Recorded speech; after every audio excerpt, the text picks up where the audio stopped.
देने के लिए अब जरा जयपुर की ओर चलें। इस वक्त की बड़ी खबर जान लीजिए, जयपुर से आ रही है। राजधानी जयपुर में थार गाड़ी का कहर देखने को मिला है। तेज रफ्तार थार ने युवती को कुचला है। जी हां, 18 साल की अनाया शर्मा की दर्दनाक मौत हुई है थार गाड़ी से। टक्कर के बाद कार चालक फरार हुए हैं। घबराहट में अन्य गाड़ियों को भी मारी गई है टक्कर। हाईवे पर थार गाड़ी छोड़कर फरार हुआ है ये चालक। तो देखिए आप तस्वीरों में, राजधानी जयपुर से इस वक्त की सबसे बड़ी खबर, तेज रफ्तार थार ने युवती को कुचला है और 18 साल की अनाया शर्मा की दर्दनाक मौत हो गई है। टक्कर के बाद कार चालक फरार हो गया है। घबराहट में अन्य गाड़ियों को भी टक्कर मारी गई है। हाईवे पर ही जो है चालक छोड़कर चला गया इस थार गाड़ी को। और हादसे को लेकर जयपुर के करधनी थाने में मुकदमा दर्ज हो गया है। हादसे पर डीएसपी वेस्ट का क्या कुछ कहना है, आइए एक बार आपको हम वो सुना देते हैं। देखिए, कल की घटना है। कल दो बच्चियां जो अजमेर हाईवे है उसको क्रॉस कर रही थी। एक तरफ से जैसे ही क्रॉस करके डिवाइडर से आगे बढ़ी, एक बच्ची तो वहाँ से दौड़ के निकल गई। दूसरी बच्ची जैसे ही क्रॉस करने लगी तो अजमेर की तरफ से सीकर की तरफ जाती हुई एक थार ने उसके साथ टक्कर मारी और उसकी मौके पर डेथ हो गई। मौके से हमने उसके कुछ फुटेज लिए, आसपास देखे तो उसमें गाड़ी के नंबर हमें डिटेक्ट हुए और गाड़ी को जब्त कर लिया है। एक्सीडेंट थाने में इसकी अनुसंधान किया जा रहा है। प्रकरण पंजीबद्ध करके और जो भी इसमें मुलजिम है उसके खिलाफ कार्रवाई।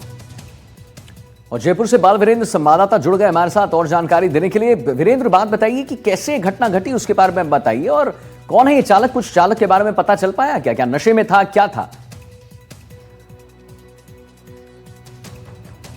देखिए, आपको बता दें कि जब इस पूरी घटना का जो कह सकते हैं कि वीडियो सामने आया, उसके अंदर एक चीज़ पुलिस के द्वारा देखी गई कि गाड़ी जो है अजमेर से सीकर की ओर जो है जाती हुई दिखाई दी। तो यानी कुल मिलाकर जो है गाड़ी की हाईवे के ऊपर स्पीड काफ़ी तेज़ थी और उसी दरमियान जो है ये दो बच्चियाँ जो है सड़क क्रॉस कर रही थी। और उस दरमियान जो है एक बच्ची ने दौड़कर जो है सड़क क्रॉस कर ली थी, लेकिन दूसरी जैसे ही क्रॉस करने लगी उसी दरमियान जो है वो थार गाड़ी की चपेट में आ गई। और थार गाड़ी इसके बाद जो है एक गाड़ी को और भी जो है यहाँ पर टक्कर मारने का मामला है वो सामने आया। और जिस बच्ची को यहाँ पर टक्कर मारी गई उस बच्ची के द्वारा जो है जो कह सकते हैं कि वो पिछले लंबे समय से जो है एयरफोर्स की तैयारी कर रही थी। एयरफोर्स के अंदर जो कह सकते हैं कि उसका जो फिजिकल होता है उसकी तैयारी करने के लिए जयपुर रह रही थी अपनी बहन के साथ। और वो मूलतः जो है झुंझुनू की रहने वाली बताई जा रही है।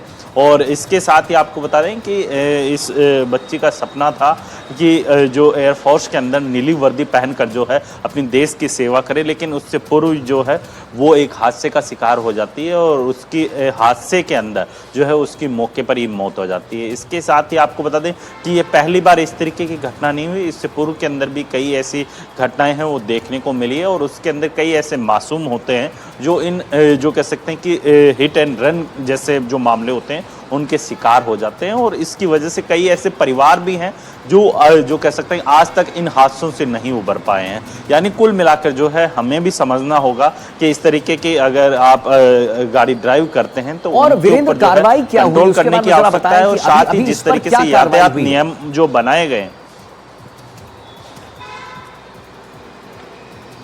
आदित्य आपको बताना चाहूँगा कि अभी जो करधनी पुलिस है उसके द्वारा जो है जो एक्सीडेंट के अंदर जो गाड़ी थी उस थार गाड़ी को जब्त कर लिया गया है। साथ ही उस गाड़ी के अंदर जो ड्राइव करने वाला व्यक्ति है उसकी पड़ताल है वो पुलिस के द्वारा की जा रही है। हालांकि अभी तक जो है हमारे पास जो सूचना है उसके आधार पर हम बता रहे हैं कि अभी तक जो है पुलिस के जो है वो थार का ड्राइवर है अभी तक नहीं मिला है। लेकिन पुलिस जो है आसपास जिन इलाकों के अंदर जो कह सकते हैं वो थार गाड़ी लावारिस हालत में मिली है वहाँ के सीसीटीवी फुटेज भी जो है पुलिस के द्वारा चेक किए जा रहे हैं। और जैसे ही उसकी जो कह सकते हैं पहचान उजागर होगी उसके आधार पे जो है उसकी धरपकड़ पुलिस के द्वारा की जाएगी। जी चलिए ठीक है वीरेंद्र, बहुत बहुत धन्यवाद आपका, महत्वपूर्ण जानकारी आपने दी है।